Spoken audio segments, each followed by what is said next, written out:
kaburuji e demgal Pulaar e radio Jawol Saare. Musidɓe tedduɓe heten koɓe radio Jawol Saare on calminama to gonɗon no gonirɗon kala joni meftande men e kabaruji.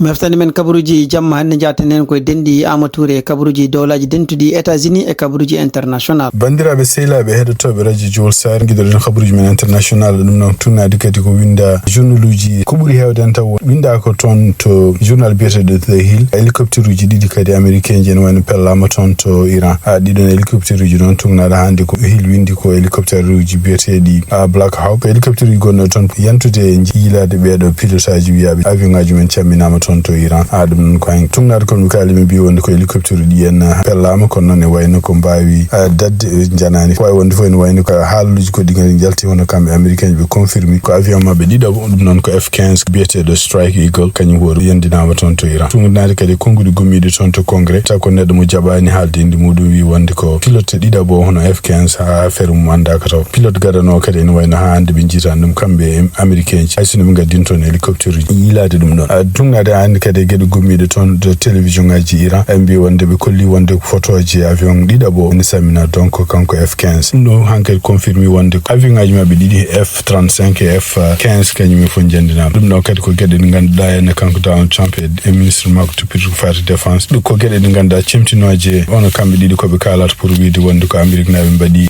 gueɗe ɗe ganduɗa henne kawi guerre gonɗo toon ɓeydide hen kadi wiide wonde ko kamɓe américain ji ne wayno oɗo saaha joni ɓe pamɗini doole Iran jogui kala ko haaɓe kanko gardiɗo congrès toon to Iran hono kanko Mohamed Bagar Aliba e nder kadi konguɗi ɗi wondi kanko hoore makko e nder page makko ex ɗum noon ko hanke aljuma o jalkiti kadi haaluje américain kalata wiye koye minen binde e média social mum wiide wonde golɗo woni lawol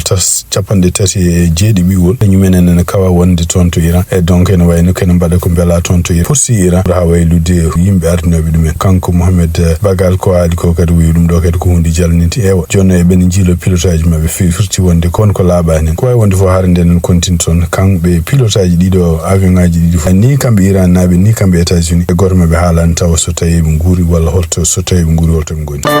tugnade hande kadi habaruji goɗɗi bindaɗe toon to CNN ɗum noon kadi ko habaruji ɓe guitti ɗum toon to CENTCOM ɓe mbi wonde wayno ko avion goɗɗo kadi USA-10 Thunderbolt 2 avion militaire ene wayno kadi Iran kañum yandini ɗum noon tugnade hande rapport mabɓe kalɓe mbi ɗo oɗo saaha joni ɗo ɓe jarata kamɓe États-Unis avion ngaji mabɓe jeeɗiɗi bonnama toon e oɗo guerre ko sakkiti ko ene wayno kamɓe Iran en wayno ko périmètre mas ɗum noon ko nokku mo ganduɗa en gueɗe mabɓe nucléaire won bombardement ji jandi toon ɗum noon e wayno ko compagnie ji kewɗi gondi toon to banggue worgo hinnangue Iran ko ene wayno ko bombardement ji jani toon ɗum noon kadi haali ɗum ko télévision mabɓe Iran kamɓe haali toon wi wonde usine aji kewɗi goni toon kan ɗiɗon usine aji kadi e wayno ko Israël naɓe kamɓe américain ji eɓen continue bombardude ɗiɗon Iran naɓe noon mbi kañum woni koyeɓen koko continue wattade kala nde ɗum nokkuji men bombarda kañum kon bombarda intérêt ji américain ji walla Israël na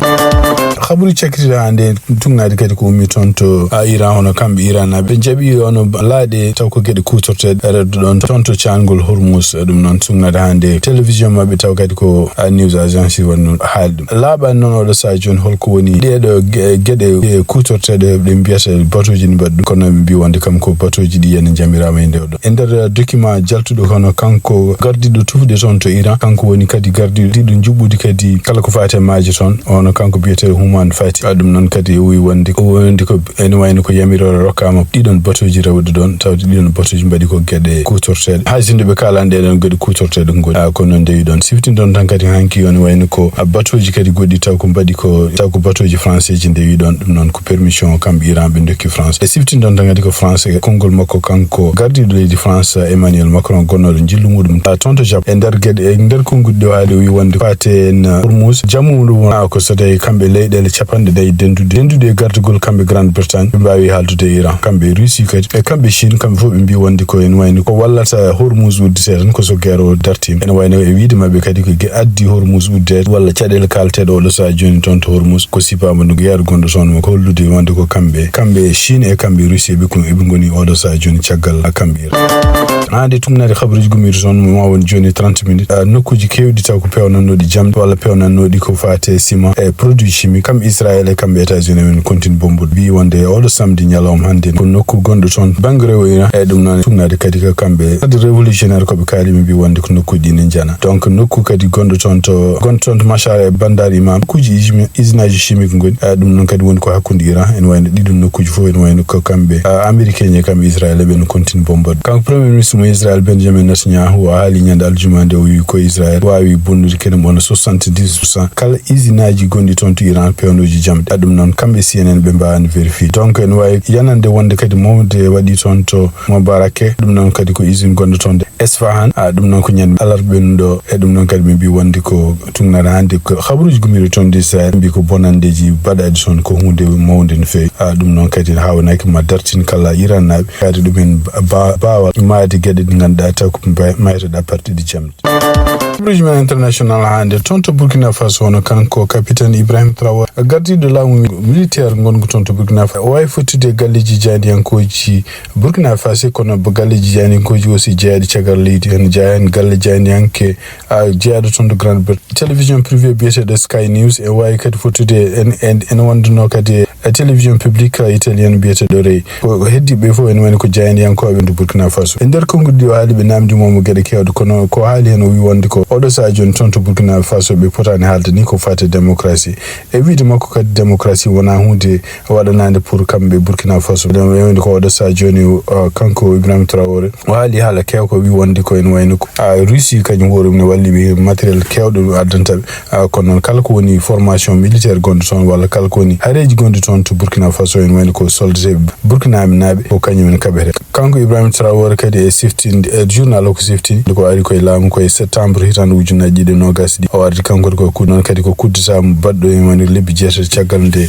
kuddita goɗɗo bannoɗo toon e lewru janvier hitande ujunaji ɗiɗi nogas ɗi on kuddita wonno ɗum ko hono kanko biyeteɗo Paul Henri Sandago Namiba o wawi wonde fof en wayno kadi ko toon to Burkina Faso ɓe tugnade kadi ko yalti kamɓe laamu militaire gon kono ɓe mbaɗino charte goto pour wiide wonde ko oɗo sa joni kamɓe militaire uji ɓe jamirama yoɓe gone laamu kene ɓuura duuɓi joyyi ɗum noon ko à partir de juillet partir de lewru juillet hitande ujunaji ɗiɗi nogas e kadi ne wayno ko ɓe jamiri wonde ko kanko Ibrahim Traoré kadi so tawi ɓe garto e civil kanko hoore makko omo wawi wonde candidat pour élection ngaji présidentielle et législative walla e municipal toon to baɗɗo puɗɗi wadde ko wawi wonde fof ene wayno ko régime militaire gonɗo toon o en wayno koye nder lewru octobre hitande ujunaji ɗiɗi nogas joyyi ɓe mbawi kadi samminde hono commission électorale gonnoɗo toon ɓe mbawi kadi e nder lewru février hitande ujunaji ɗiɗi nogas jeegom ɓe kala parti politique gonnoɗo toon ɓe guitti ɗumen kadi ɓe mbi wonde ko activité ji politique gonnoɗo toon fof en wayno ɓe kadi ɗum oɗon saa donc wawi wonde fof en wayno ko oɗo saa joni kamɓe Burkina Faso ɓe no continue ɓeyde ɗum noon koma won duuɓi sappo joni koɓe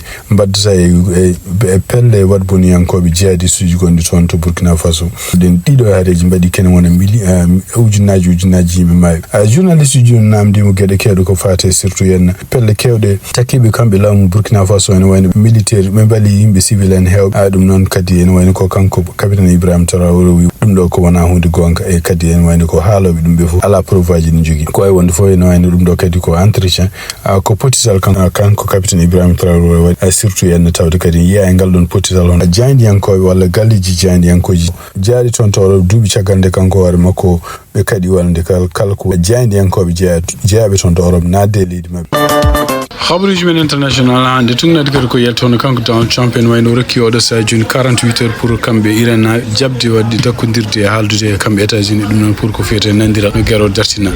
ko wawi wonde fof ɗum ɗo kadi ko kanko gardiɗo armée mo iranien kanko biyeteɗo général Al Abdoulaye ko kanko siforini Trump o wi Trump oɗo sa joni koko wemi koko ronki adduno ko waɗata sibabude défaite ɗi joguiɗi ko wawi wonde fof hara nden continue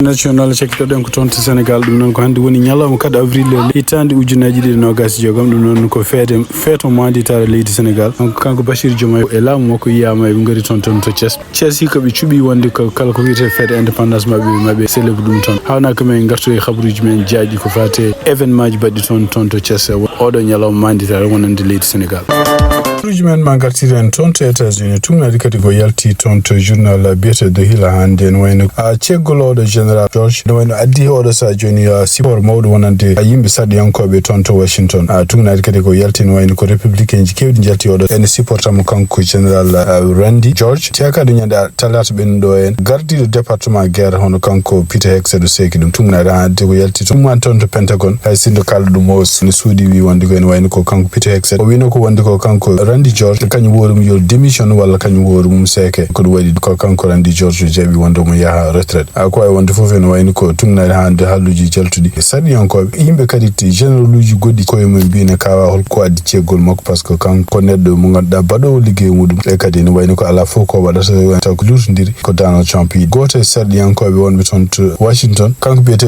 Rick McCormick jaadton to Georgia ta ko republican wi halde news mako wi wonde komo hawa holko woni sababu kanko do Randy o seka ko mo yidi hedade haldude yimbe mo ganda ardibe arme be holko woni sababu cegol makko e wi e sikka makko kanko McCormick wani ko Randy wadi liggey mum moƴƴo kadi liggey mo wala to ko liggey mo ganda ballude arme o do sadio ko mo yidi hedade holko andu holko woni sababu mudum kono non e wani caggal mon ho kanko biete Sean Parnell jogiidu kongol ton to Pentagon wi wonde be jettimo kanko General Randy liggey di waddi ndi woni mom pour retraite makko sipor goddo kadi ummi ko ton to gomu toppiri ko fate postes arme gardi dum hono ko Michael Rogers jeertundo Alabama kadi wi wonde ko kanko General Randy ko neddo gando bon gonnodo wadde peji de kadi ko wadde moderniser hono arme mo États-Unis konguji goddi di kadi en wayno ko Republican jaarton to Georgia hono kanko biete Aston Scott kanko wara mako jaa kadi koy gomu gondo ton to congress toppiri ko gede arme ko yetti hono General Randy wi ko neddo baddo fayid e kadi ko neddo gandudo ardade kadi ko neddo ngendi konguji goddi di kadi ummi ko ton hono kanko General goddo biete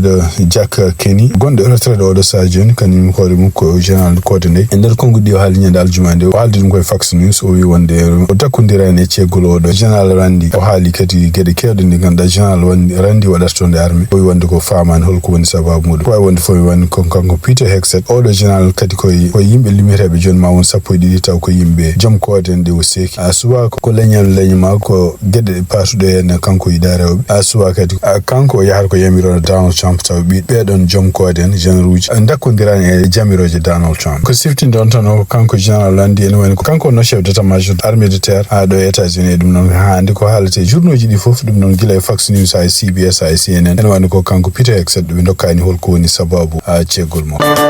habruji men États-Unis hande ngade hande kadi ko winda to journal biete Arkansas Online hay sindo wonde ko kambe immigration e kala woni yimbe be jiiloto nangude e wiide makko yimbe wadbe bonande do fof ko di ko hunde de ganda o do sajoni lutndirde e gede tinade no bade kambe dadibe immigration o do sajoni continue hande nangude yimbe be ganda en tawga ala fof gede de bonde de mbadi do e leydi illa naade do e leydi ngari kadi data mo IC be o do sajoni wayno ujunaji jeedi neddo en wayno nangama jonte jagom ciagal de kambe kanko Alex Reti o wara ton to Chicago nyande no gasna lewru janvier be kewno nangude ko ujunaji jeenay par lew tungnada hande rapport jaltu ton kanko Donald Trump kadi kanko wara mako halino wi wonde ko yidi ko immigration o do sajoni kambe yimbe IC gussa no be badatni be nanga yimbe criminel kono non tungnada hande Washington Post ko haali be wonde buri en hewde nangabe en ngala climaji di mbadi der sondage uji be jaltini kadi be mbi pande nayi 2% be non yimbe nangabe dum non ko jonte jeegom ciagal de kanko Alex Reti o warande en wayno ko ala men fo baddo bonande e dum non kadi ko hunde de ganda kadi lutndirde kambe gouvernement ko kala e dum non kadi ko hunde ustinde kadi sondage badonore ko adi dum don en wayno hollanno 46% ay yimbe nangabe o don sanga ngala climaji di mbadi kono en wayno ko sondage uji ko li wonde ko hawnaki yimbe be nangarbe en wadi hen 30% badbe climaji kana aboye 29% e mumen poti ruttade ton tribunal uji ko wonde fof ya haysino ko changement ji biyawen no kambe immigration be no continue ante nangudi yimbe immigration tunada ante kanko Stephen Miller e der ko haali kadi wi wonde ken wayno ko kambe immigration ante be jogi ko wiyete objectif for nangude ko famde fo ujunaji tati nad ko immigration par nyalawma dum non kadi ko hunde ni ganda be donki wadde dum odo sadio en tonto California kadi juge goto en wayno haali wi wonde odo sadio no kambe yimbe aysi gede de mbara de en wayno ko be continue hande lundade jamiroje nyaawoji badde tonto California tungnade kadi ko kanko juge ko haali wi kambe immigration be continue nangude yimbe taw kadi be gala fo raison ngaji holno be ne kolko woni sababu be nangudum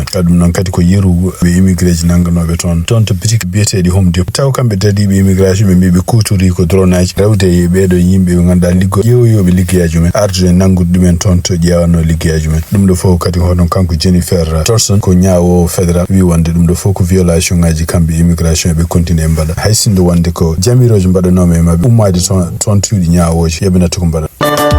khabruji men États-Unis ha de tungnadi kadi khabruji gumri to Los Angeles non agent ji immigration en wayno be nangi koreji hono do nenno do wondi commandant army Iran hono kanko biyetedo Qasim Souleyman siftinde on tan kanyu hoore mum bala to Irak mo kambe américain ji mbede hono kanko Marco Rubio ministre toppitide ko fati étranger nder ko be kali samedi kanko war mako wi wondi ko o hifti kayitaji hono baadum hono kanko odo Qasim Souleyman biyetedo Hamide Souleyman Afshar e biyum deb dum no wiide wondi ko kanyumen ko kayitaji men wondi men do leydi e hefta dum non en wayno ko gile den beedo ko nanga immigration et service kanyumen ko nangi dum do fo non ko gede di ganda jantude kanko lammo ko Donald Trump ko continue wiide wonde ko kala wonbe do en be ganda en tawi wonde kanyumen ko jidi ko walla ni men walla ko philosophie men ko gede takki anbe États-Unis mo heftu kayitaji mum ko way wonde fo odo sa joni kambe kanko odo suku debbo bi e wena pati procedure holla no mi jaltinira do e leydi Seydi Touré golle ma jodi pebi musidbe tedbe ten ko bera josa ko do tongi meftane men e jamma hande o en nyaagi mo jam woni jungo mum dawadante jam